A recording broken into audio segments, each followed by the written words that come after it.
Қайырлы кеш барлықтарыңызға ассалаумағалейкум. Мен каналыма тіркеліп, лайк басып, қолдап отырамыз. Сонымен кеттік.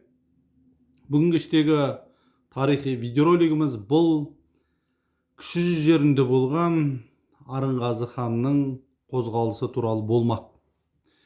Арынғазы хан кіші жүздегі атақ абыройы асқақтаған қазақ сұлтандарының бірі болатын. Ол Әбілғазы ханның ұлы болатын. Әбілғазы сұлтан қазақ сұлтаны 1767-68 жылдар Хиуаның ханы болған азамат болатын.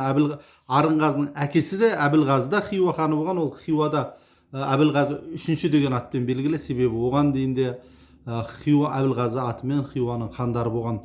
Арынғазының атасы Қайыптың өзі Хиуаның ханы болған болатын. Бұның екі атасы да, әкесі де, атасы да Хиуа хандары болған азаматтар.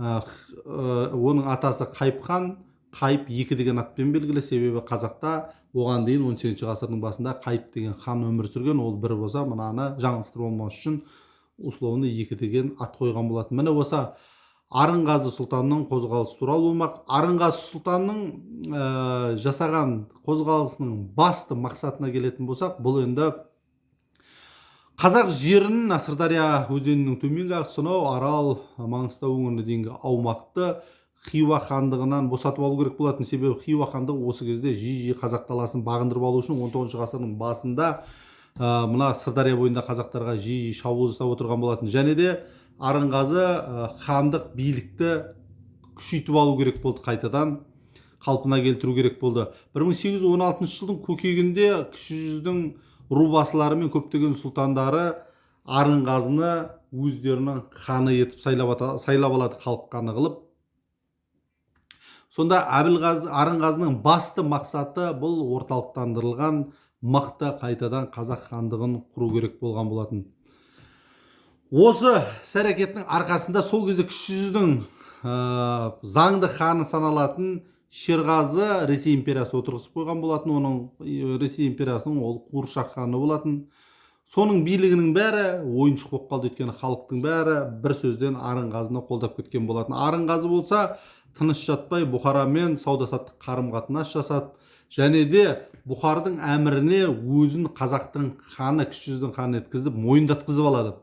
Ал патшалық Ресейде мойындатқызып алу туралы жасалған келіссөздерінің бәрі Арынғазы үшін сәтсіз аяқталынады. Жаңадан хан сайланған халықтың ішінен хан сайланған Арынғазы бірден Ресей империясына қарсы іс-әрекеттер жасаған жоқ. Ол біріншіден дала қарақшыларымен алыса бастаған болатын. Себебі әрі-бері кіші жүздің үстімен өткен керуендерге далада жүрген қарақшылар шабуыл жасап қырғынға ұшыратып отырған, және қазақ ауылдарына шабуыл жасап отырған. Сонымен қатар Ресей империясының қазақтары да қазақтардың ауылын тонап қайта-қайта шабуыл жасап қырғынға ұшыратып отырғандықтан ол алдымен солармен шайқас жүргізіп отырады. Осының нәтижесінде ол кіші жүздің заңды ханы Шерғазымен ілінісіп қалады. Себебі Шерғазы осылардың бәрін жасырып, былайша айтқанда қазақтарға қолдау көрсетіп отырған болған.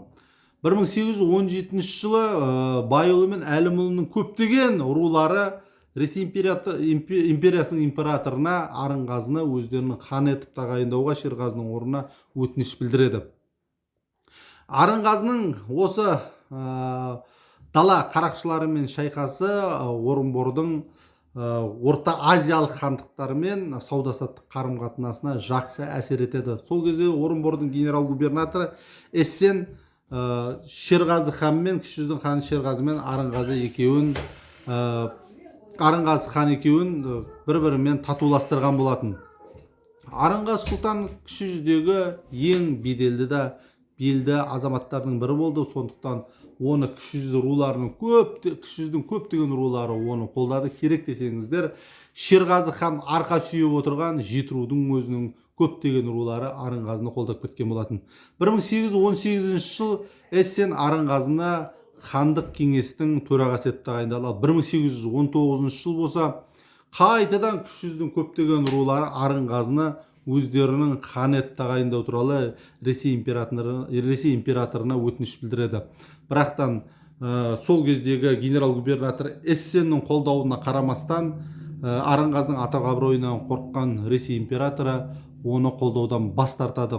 Бас хан деп кіші жүздің ханы етіп тағайындаудан қорқады оны.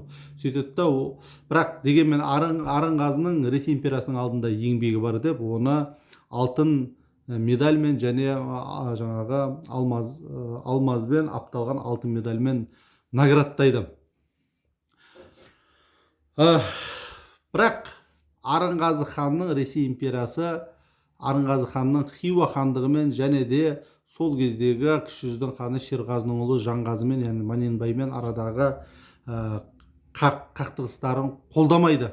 Оған керісінше олар өздерінің наразылығын білдіреді. Себебі Хиуа хандықтары сол кезде Сырдария өңіріндегі қазақтарды өздеріне бағындырып алуға тырысқанда Арынғазы өз әскерімен бірнеше рет тойтарыс берген болатын Хиуа хандығына.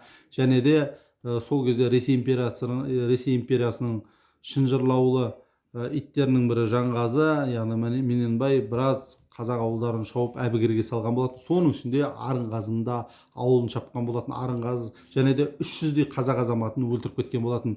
Соған жауап ретінде Арынғазы да Жанғазының, яғни Мененбайдың ауылын қырғынға ұшыратады. Бұл енді Ресей империясының болашақта Хиуа мен қазақ хандығын қосып алмақ болған іс-әрекетін, план, жоспарын быт-шыт қылып жіберген болатын. Арынғазы хиуалықтарға қарсы шайқаста Бұхар әмірлігінен және Ресей империясынан көмек сұрайды. Себебі Өзбекстан жерінде бір-бірімен жауласып жатқан үш хандық болған. 19 ғасырда Хиуа, Қоқан, Бұхар әмірліктері болған. Бұлар бір-бірлерін иттің көтінен жеп көреді, бір-бірімен әрдайым бірін-бірі қырып, бір-бірімен соғысып жатқан болатын. Себебі бұлардың қазіргі олардың барлығы өзбек болған. Ол кезде енді Бұхарда тұратындар бұхарлықтар, Хорезмде тұратындар хиуалықтар, Қоқанда тұратын қоқандықтар болған. Қазірдің өзінде олар бір-бірінің онша тілін түсіне бермейді. Сондықтан бұл үш мемлекет болған, бір-біріне қайнаса сорпасы қосылмайтын. Сондықтан бұлар бір-бірімен шайқасып жатқан болатын. Ал бір жақсы мақал бар: менің жауымның жауы менің досым деген. Дәл осындай принципті Арынғазы сұлтан ұстанады да Бұхар әмірлігімен достасады. Өйткені Бұхар әмірлігі қазақ хандығының жерімен шекараласпайтын болатын. Қазақ хандығының жерімен тек қана Қоқан хандығы мен Хиуа хандығы шекараласатын болған. Сондықтан осылармен қақтығысқа түсіп отырғандықтан Арынғазыға Бұхар ханымен дипломатиялық қарым-қатынаста болған өте тиімді болған. Бұны кейіннен Кенесары хан да солай жасайды. Бұхар хандығымен қарым-қатынаста болып, Хиуа хандығымен Қоқан хандығына қарсы талай жорықтар жасаған болатын. Сонымен не керек? 1821 жылы Арынғазыны орыстар алдап Петербургке шақырып алады. Арынғазы өзін хан сайлайды екен деген үмітпен Петербургке барып қалған жерінде оны сол жерде ұстап, Хиуа хандығымен қарым-қатынасты бұздың деген жаламен оны тұтқындайды да 1823 жыл ол Калуга жеріне жер аударылып кетеді. Арынғазы туралы сол кездегі Ресей империясының сыртқы істер министрі Нессельрод былай деп айтады: халық арасында өте абыройы асқақ билеушінің болуы Ресей империясы үшін өте қауіпті болатын дейді. Және оны хан сайлау Ресей империясына үлкен проблема алып келетін еді дейді. Оның үстіне Ресей империясы сол кезде қазақ даласындағы хандық билікті жою іс-әрекетіне кірісіп кеткен болатын. Қазақ даласында хандық билікті жою 1824 жылы жүзеге асқан болатын. Міне осыны көздеп жүрген Ресей империясы әрине егемендікті көксеп тұрған Арынғазыны өлсе де ол жерге қоймайтын еді. Олар жақсы түсінді Арынғазы ертең хан болып алғаннан кейін өздеріне бағынбайтын, ол яғни шынжырдағы ит емес даланың бөрісі екенін жақсы түсініп қойған болатын. Арынғазы ханды тұтқындағаннан кейін бірден Сырдарияның төменгі ағысындағы жердің барлығы Хиуа хандығы басып алады. Дәл осы кезде Арынғазының жақтасы болған Жоламан Тіленшұлы бастаған кіші жүзде көтеріліс бұрқ ете қалған болатын артынша ғана. Енді ағайын, бұл басқа тарих.